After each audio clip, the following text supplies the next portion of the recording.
What is up guys, Stark here. I am back again, and in today's video I am doing the character spotlight for Tristan. So Tristan is a weird character when you take a look at him.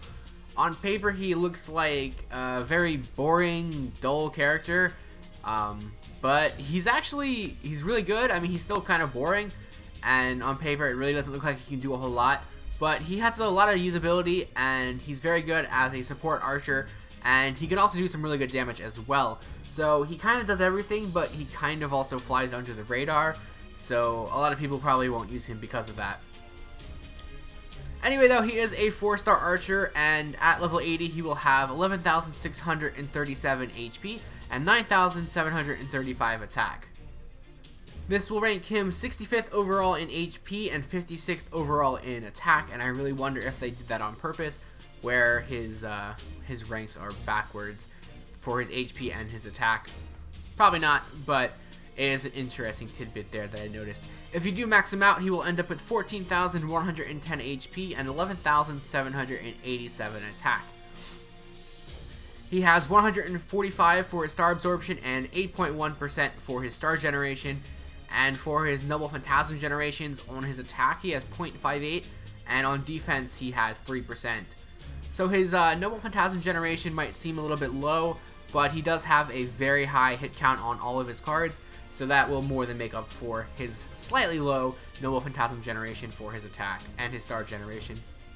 So moving on to his skills though, he does have a very support heavy set of skills, but it is a very good kit of skills for support, so he's going to do his job pretty well. First up though is the Harp of Healing C, which will remove your party's mental debuffs, as well as grant your entire party evasion for 1 attack, and this will also recover your party's HP.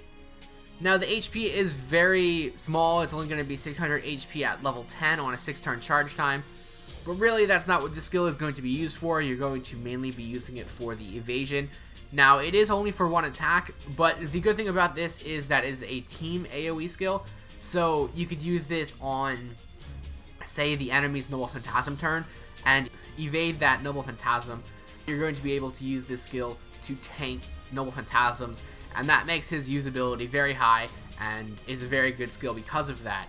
So you can plug him onto any team and just dodge that noble phantasm and you're good to go. And it has a pretty low cooldown as well, so you can recycle this multiple times if need be. Next up is going to be the Unblessed Birth B, which will charge his own noble phantasm gauge. However, this will also seal his own noble phantasm for 1 turn. So this is a bit of a weird skill, and unfortunately it kind of drags it down a little bit because of the fact that you can't use your noble phantasm the turn you use this skill. So yeah, on the one hand it's really nice, you get that 50% increase at level 10 on a 6-turn charge time, which more often than not could potentially fill your gauge from where it's at to where it needs to be, but then you can't use it, so you really have to wait an extra turn after using it in order to use your noble phantasm, which really sucks because take that off of this skill and he becomes so much better, in my opinion. Now he's already pretty good, but just get rid of that, and he, you know, being able to use this skill and then instantly go into your noble phantasm would just make him so much better and probably a lot more usable than he currently is. Still though, it is really nice to get that 50% increase, but again, you can't use your noble phantasm the turn that you use this, so that is a huge drawback to this skill. Third and finally, you have the Critique of the King B, which will allow you to remove 1 enemy's buff and also reduce their critical attack chance for 3 turns. So this is a very good skill as well. You get the 30% chance at level 10 on a 6-turn charge time as well. It is a little bit situational, you know, you do have to have that enemy using buffs on himself, but you know, if you know that enemy's going to use a buff, then you can bring Tristan into that fight and get rid of it, and you're good to go. So it is a little bit situational, but it is still a very good skill if used in the right situations. So overall though, you know, he does have a very support heavy kit of skills, which is fine. I also mentioned that he could do a lot of damage and things like that, and I will talk about that a little bit later on when we talk about his cards and his noble phantasm, because that's pretty much where he is going to shine for damage. But his skill is a very support heavy kit of skills, and that's perfectly okay. Moving on to his class skills, first up is going to be the Magic Resistance B, which will increase his debuff resistance by 17.5%, And then second, he has the independent action B, which will increase your critical strength by 8%. For his Ascension, you're going to need 4 Archer pieces and 100,000 Quantum pieces for his first Ascension. For his second Ascension, you're going to need 10 Archer pieces, 12 Great Knight medals, and 300,000 Quantum pieces. For his third Ascension, you're going to need 4 Archer monuments, 7 Phoenix feathers, 4 Forbidden pages, and 1 million Quantum pieces. And for his fourth and final Ascension, you're going to need 10 Archer monuments, 8 Forbidden pages, 6 Tear Stones of Blood, and 3 million Quantum pieces. As for his skill enhancements, to max out his skills from 1 to 10, you're going to need 14 Gems of Archer, Magic Gems of Archer, and Secret Gems of Archer. You will need 12 Phoenix Feathers, 24 Great Knight medals, 60 Chains of Fool, 1 Crystallized Lore, and 27,200,000 Quantum pieces. As for the skills and which ones you should level up first, personally I would go with Harp of Healing first. You know, being able to lower the cooldown on the evasion would be the primary reason for doing this. Obviously, you're not going to get too much healing out of it, but being able to lower the cooldown down to 6 means you can use it multiple times, and that would definitely be the priority to me. Next up, though, I would go with his second skill. Now, I know you do seal his Noble Phantasm when you use it, but being able to get that 50% increase as opposed to a 30% increase, even if you can't use his Noble Phantasm on the same turn, you know, being able to get that extra 20% is definitely going to be huge and very helpful in order to fill his Noble Phantasm gauge completely. So I'll definitely go with that. And then third and finally, you would level up his third skill, Critique of the King. This is going to be the last one you want to level up, primarily because the most you're going to get out of it is being able to remove the enemy's buffs, and that does not scale with leveling. So you could use it at level 1 to remove the buffs, and it'll do the same thing at level 10. So you could definitely wait on using that skill to level up if you don't have a lot of materials on hand. Another main reason why is primarily because you're going to be using this in boss fights itself, and you really, unless you're in like a really long boss fight, you probably won't have any need to recycle using this in the same boss fight. So that's another reason why you probably don't want to level this up right away. Alright, so for the locations of the drops for his Ascension and his skill enhancements, first up for the Phoenix Feathers, we're going to go ahead into Okeanos. And you're going to find the best spot to farm in the story is going to be over here in the Bountiful Sea in the Secret Route quest. Now, if you do decide to do this and you do not see this mission here, what you have to do is actually beat the free quest on the archipelago, and this will unlock the Bountiful Sea mission. So if you have, it's just going to be like fog or clouds right here in this area. If you see that, you just have to do the free quest in the archipelago, and then you'll be able to unlock that. It is not the best spot you can farm outside of events. The best spot is actually going to be on the Saber Training Grounds for the advanced difficulty. But as far as story goes, this will be your best bet. They really aren't really that good either, though. It's 193 AP per drop and 180 on the Saber Training Grounds. So you might want to just wait for events on this one. But if you do need one, this will be your best story location to find it. For the Forbidden pages, we're going to go ahead and go to London. And your best spot here is going to be in the Hyde Park. This will be a 73 AP per drop for the Forbidden pages, so not a bad one really. You should get this one pretty often. Although as of recording this, there are Forbidden pages in the Moon Goddess event, so you know, obviously if you need some, farm for that instead. For the Tear Stones of Blood, we're going to go ahead into America, and this will be on the Alexandria quest at a 160 AP per drop.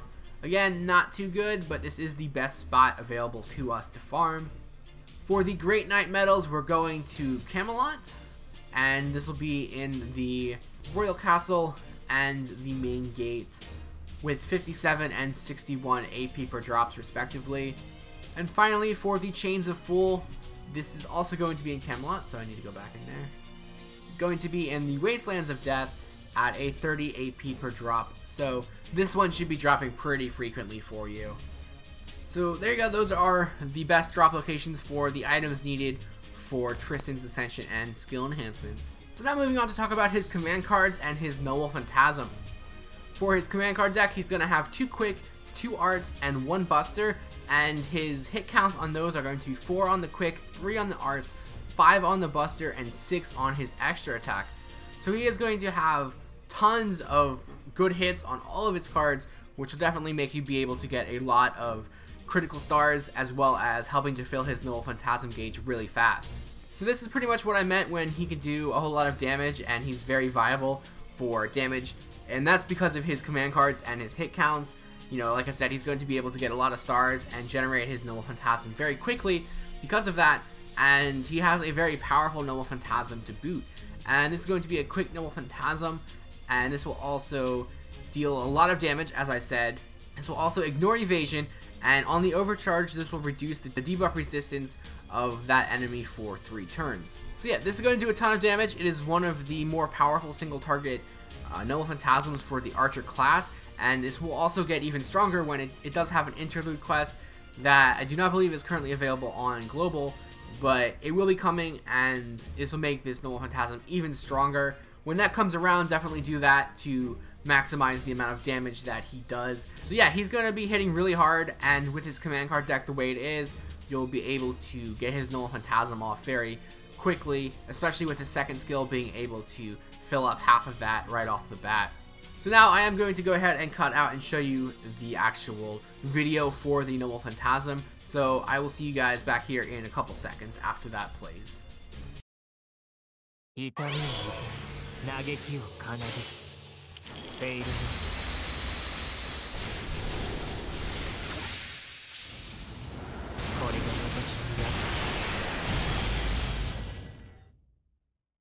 Alright, we are back, and now it is time to take a look at some of the craft essences that you could use on Tristan. And first up is going to be his maximum bond craft essence, which is going to be the single lie. And well equipped, this will increase your critical strength of all of your allies by 25% while on the field. So this is going to be a pretty good one, you know, being able to maximize the stars that he'll be able to generate by doing some pretty strong critical damage with this craft essence. Not a bad choice, not really the one I would recommend using, but not a bad one, you know, if you do have it to mess around with using it for a few times. Another good option is going to be the Black Grail, and this is going to make his powerful Noble Phantasm even stronger, and this will increase the overall damage by 60%. You do lose 500 HP every turn, but really that is never really an issue. At max limit break though, it'll be an 80% increase for your overall damage, so if you do have a Black Grail or a max limit broken Black Grail, definitely going to be a very viable option considering how fast he can fire off his Noble Phantasm. Definitely going to be a good option. Another one is going to be the Kitchen Patisserie, and this one will increase critical star drop rate by 15% as well as increasing your Noble Phantasm gain by 15%. And on the max limit break, it'll be 20% for those effects.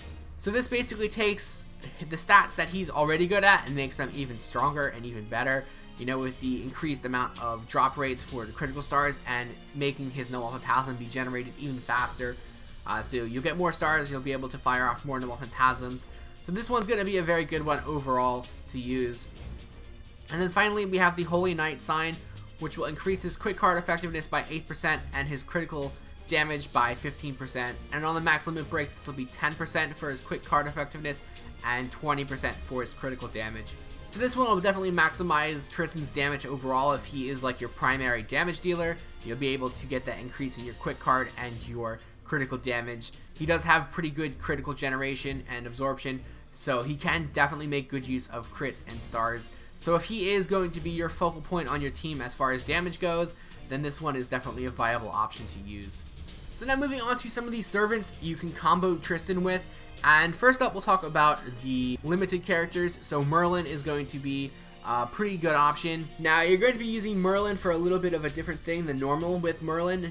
Ideally, you use Merlin with like Buster Servants so you can maximize their damage.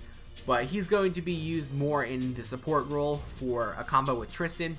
So you'll have Tristan and Merlin together, so you'll have to pick another damage dealer, preferably a Buster Servant, to put on your team. And you just use all of their skills for support, and it'll be very hard to kill your team, and you can do a lot of damage with those characters as well. Next up though is going to be Rama.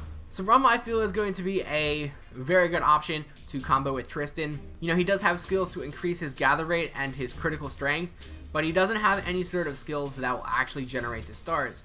So you could actually leave that to Tristan with his high hit counts. He'll be generating a ton of stars, and then Rama can go ahead and absorb those stars and then deal critical damage on top of that. And it'll be really nice. And he also does have a gut skill, and he can heal himself, but he can also make good use of Tristan's evasion and heal as well. And it's a very good combo in my opinion. As for the free-to-play characters, first up we are going to have Billy the Kid. He is the crit monster, crit machine. He has so much crit damage to his name, he just needs stars. And once again, Tristan is going to be pretty useful at generating stars, so that would be a pretty good combination as well. And then we also have David, who is going to also have the Harp of Healing, so you essentially have the same skill for 2 turns, so you can alternate between them, you know, get 2 turns of evasion, a little bit of healing along the way, and you know, David is a very good support character as well. So you would also need to find a pretty good damage dealer, so you'll have your 2 supports and your main damage dealer on top of that. And David and Tristan together could just be a very good combination to keep whatever character that is alive. The only drawback to this is they are both archers, so you will have to worry about class advantages in certain situations. So as for his overall rankings, for his stats, he's going to get 4.5 stars out of 5. You know, him being a 4-star server, and he'll definitely have some of the better stats in the game. For everything else, I'm really giving him a 4-star. He's pretty balanced, and you know, archers are really balanced overall, and Tristan is definitely the definition of that. I would have given this a little bit of a higher ranking, but the fact that his second skill does prevent you from using your Noble Phantasm really brings him down a little bit, and I was actually considering giving him 3.5 stars, but it didn't actually change his overall ranking, so I didn't really bother switching that. For his Noble Phantasm, he's going to get 4 stars as well. I mean, I already said he'd get 4 stars in everything. For his Noble Phantasm, though, he does a ton of damage. You know, he's one of the stronger single target Noble Phantasm dealers for archers, and he'll only get stronger with his interludes, so you know, definitely look out for that when it comes out. Survivability is very good as well, being able to have that single turn evasion for like Noble Phantasm turns with a little bit of healing on the side will definitely help you go a long way in keeping your characters alive, and that will definitely earn him the points in survivability. And the same could be said for versatility for pretty much the exact same reason. He has a support kit of skills, so he can find himself onto a lot of different teams in a lot of different situations. And yeah, I mean, he's on paper he looks like a very boring servant, and I mean, he kind of is, but he is also very helpful and very useful and very usable. You know, high Noble Phantasm generation, high critical star generation, very good support set of skills, a very strong Noble Phantasm. So he can pretty much do it all. He just is kind of boring and bland. But overall, though, that does give him a 4.1 out of 5. You know, I pretty much said everything I need to about Tristan. He's a very, I guess, underrated character or underappreciated character. But yeah, he's definitely not a bad character, and he's very usable and very viable. So if you do have him, don't be discouraged. He's actually pretty good. So just level him up, especially if you don't have an archer, and have fun with making teams with him, because he can go on a lot of different teams, a lot of different combinations. But that's about going to wrap up this video, guys. I hope you did enjoy it. If you did, feel free to like, comment, and subscribe. And as always, I have the links below to my Twitter, Twitch, Patreon, and Discord. So feel free to check those out, and I will see you guys next time.